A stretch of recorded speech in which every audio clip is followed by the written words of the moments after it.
Alright, we're back with another session on our visual storytelling project. We're going to go in and start creating some artwork on top of our sketches and start to add some color here. So one of the first things that I did was I went to Google Images and I did a search for desert oasis because of the kind of environment that I want in the backgrounds. So a quick search on desert oasis produced some very nice results. And what I did is I saved those images to my reference folder. So you can see I got a lot of nice shots here. So what I'm going to do next is put some of these into Inkscape so I can actually sample some of the colors that are here. So here is the last iteration of my project. This is in the work in progress folder. I'm going to do a save as and just increment the version number here. So this is showing that I'm making a major change to my work. And let's bring up layers. Layers is Shift-Control-L, but if you go up here, it's also this icon to bring up the layers. And I want to bring in my reference, so let's create a new layer, call it Ref for reference. And then we can start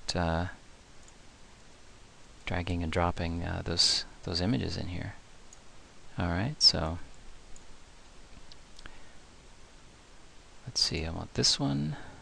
I like those pine trees there. Some nice rocks, great sky and color. And let's get this one for the mountains. And we're just going to link all these files.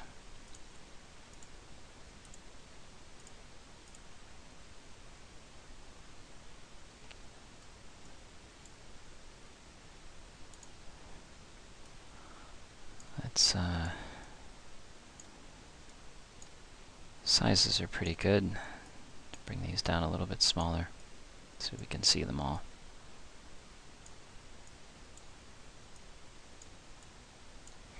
Alright, so those are my reference images. And you can already see that we have our script on its own layer. So I can turn that off using this eye here, change the visibility. And we need another layer for the artwork we're creating. So I'll hit this plus here, and we're going to name it backgrounds. That's where we'll draw the backgrounds for our panels. Now we want to use our sketches, our rough layout, as a reference. So let's bring this to the top. Change its blend mode to multiply and reduce its opacity. Somewhere around 30. Alright, so that's our rough layout. Let's lock that so that we don't accidentally click on something in there. And we've already hidden our script. Let's select backgrounds, and I want to work on this panel here. And we're going to start with the very background, which is the sky. So let's bring up the rectangle tool, which is R on the keyboard. So if we see these lines here, these are mountains, and this is where the school is. Love my rough sketches. We need the gradient to simulate a sky.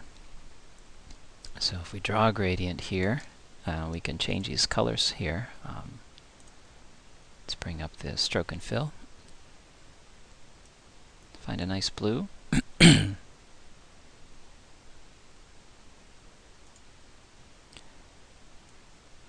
this to similar blue, but something a little bit lighter. Alright.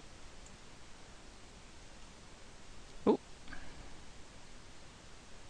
And there's our decent sky right there. Now we can also,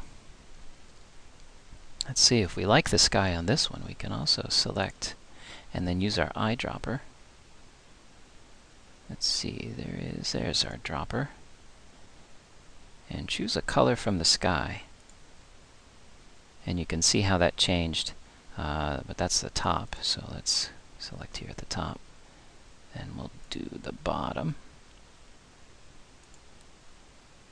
Right, so we're sampling directly from the photo reference. And that probably looks pretty good.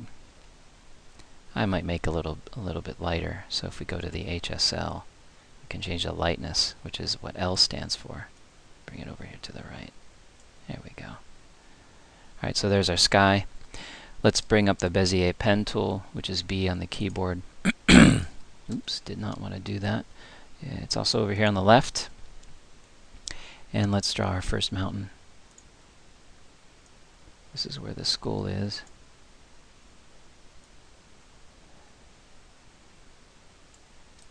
And I'm going to end that, but I'm not going to close it here on the bottom, and you'll see why in a moment. Let's draw another mountain.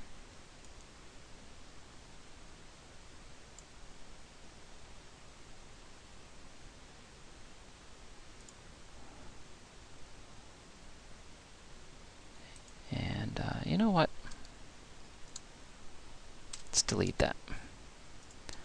Let's save ourselves some time. So if this is our mountain, let's choose a nice desert color with our dropper. And this is in the distance, so I'm going to pick a color from the distance, something far away, that has really low saturation. Alright. Back to the select tool, tap the space bar before I drag the copy. And just copy this mountain rather than draw it again. Now this middle ground we'll use, draw that with a rectangle. And let's see, we want the school's mountain. Oh, that's fine, it can stay there. Stacking order is fine. We're going to use a gradient tool though, because we want this color to be different as it gets closer to us. So we could use something like this. Grab our dropper and sample. And the idea is that as things get further away, the haze in the atmosphere causes color to become more desaturated. And you can even see that here. If I select this color and look at the saturation over here, as opposed to this color in the background, you can see it's less saturated. So this is the background, and the foreground comes in over here. Watch that change. Alright. Now we've got our mountains overlapping the edges here. Now there's two different ways to do this. We can use a clipping mask, or we can use the Boolean operations difference. If we create a rectangle, draw it over a mountain, select both, path, difference, easily cuts it off. But then you have to deal with this this stroke here. We're not going to do it that way. Let's just use clipping. So if we select all these objects, and let's group them for simplicity, and then we'll grab the rectangle. Doesn't matter what color that becomes. Select the rectangle and then your group, object, clip, set, or of course you can right click and set or release clip. So there's our background. The next step, of course, is to work on our path. Let's see, what would be the easiest way to do something like that? Bezier pen tool, I think. We want a path that sort of snakes into the distance.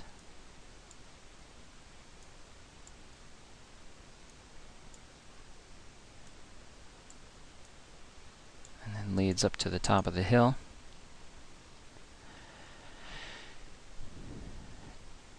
Now I think what I want to do to keep things simple is use a path effect for this. And path effects are found down at the bottom of the path menu. And we briefly touched on these in a previous project. But if we select that, path and bring up our path effect editor over here, I think we want a pattern along path for this guy. And we want to bring in something from the clipboard. So this is what I want for my path, and we're going to make this a light dusty color.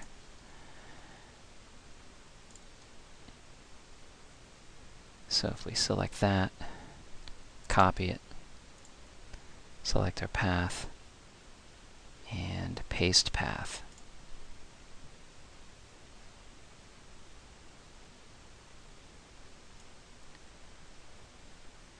We want single stretched. Oh, this is still a rectangle, that's why. This is not a path. It needs to be a... So you can see down at the bottom it says rectangle. We want to convert it, object to path. Now it says path. So we copy that, Control C, select our path, paste it. And we got some issues here, so let's go back and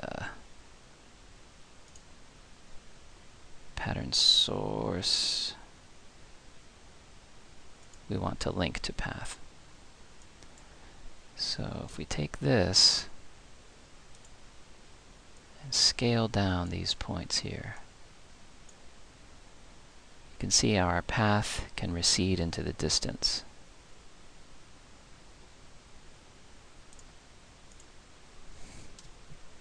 Oh, that's not what we wanted to do.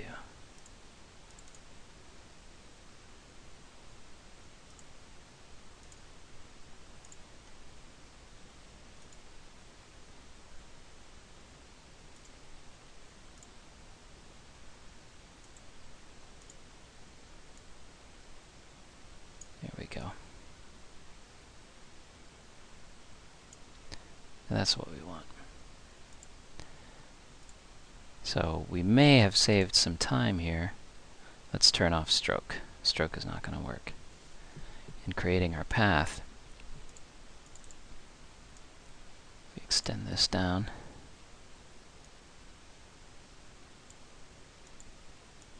Change our curves.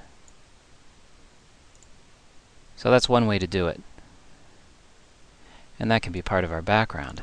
Probably the easiest way to do that is to cut this. And so if I go to Edit menu, Control X, double click to enter this clipping group. And then if I go to Edit and Paste in Place, it then becomes part of that group. We're going to click outside. So there's our background and our foreground. If we bring up our layers, we can hide our rough layout, and you can see how nice this looks. In our next video, we'll continue with some of the foreground elements, our character, as well as the school on the hill, and adding some detail. That's all. Thanks.